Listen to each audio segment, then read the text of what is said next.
This looks good. This looks magnificent. From downtown, Harry Mackay. Game day at the local pub. Cheers, boys. Go, boys.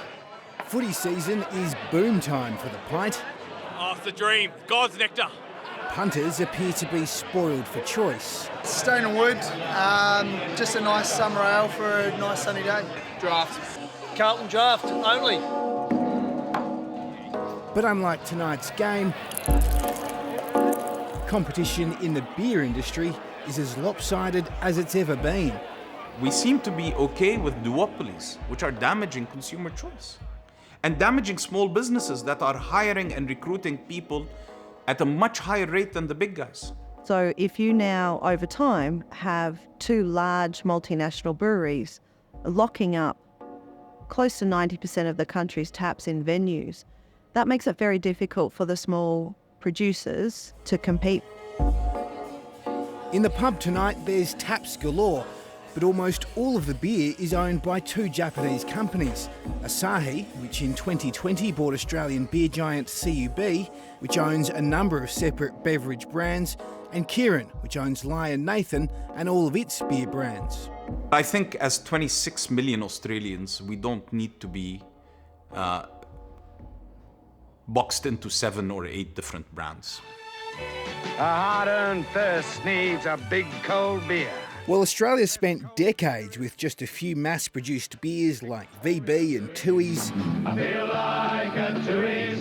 It used to be that you would drink what your dad drank, or you'd just drink the same beer every day, every year. But the 2000s saw craft breweries like the award-winning Hawker's Beer, owned by Mazen Hajar, explode onto the scene. Craft beer comes to express different views of what craft is. It's an offering to the uniqueness of individuals. At its peak, craft beer, according to independent brewers' own research, carved out about 10% of the national beer market. And according to the Independent Brewing Association's Kylie Lethbridge, micro beers were eating into the profits of the major players. The two major breweries were watching that and looking at the fact that those beers were selling better. You were seeing them, or you were seeing them in fridges, you were seeing them on taps. And again, if you can't compete and you have the power to acquire, that's what happened. And it happened over a period of time where all the major, largest craft breweries in the country were purchased. One of those beers was Bolter, which Tim Fishwick helped set up and then sell for over $100 million to CUB Asahi in 2019. And some people will always stay independent, and that's their belief. But in something like Bolter's case, they needed to spend a significant amount of money in getting bigger to keep scaling to actually afford what they were building around it. So it becomes that part in business is it worth spending that money to grow more? Several other brands made the same decision to sell to the major brewers: Four Pines, Mountain Goat and Stone and Wood.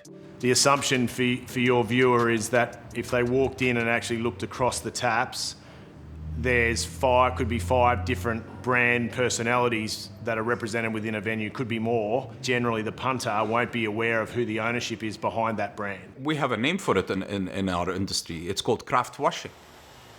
A concerted effort to crowd out smaller breweries is one of the reasons, according to Mazen Hajan, that his independent brewery is on the brink of collapse.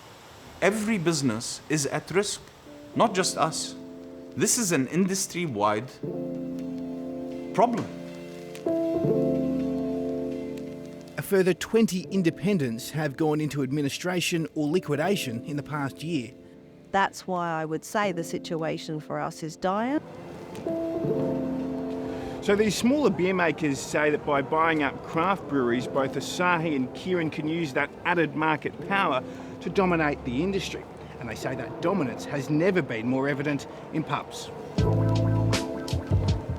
According to the independent brewers, Asahi and Kirin have mass distribution power and can send salespeople to literally every pub in Australia.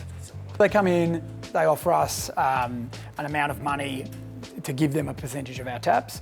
Normally, it needs to be above 60% for them to be interested in having that conversation with you. If you're going to be below that, they just say, well, we'll give you a discount on your kegs. But if it's sort of 80%, so we're 80% in our venue, they give you a discount on your beer, and then they will provide you an incentive to pour each one of those beers.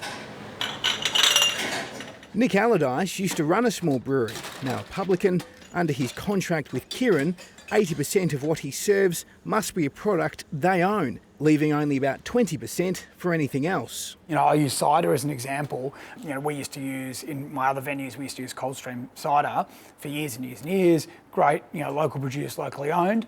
I can't have it in here. They would love to be in here. I know the product would work in here, but the reality is, due to my contract, I can't have it in here. A salesman will take a keg into a venue or a pub that they've been in for 5, 6, 7, up to 10 years, and the publican will say, I'm sorry, but I can't sell you beer anymore.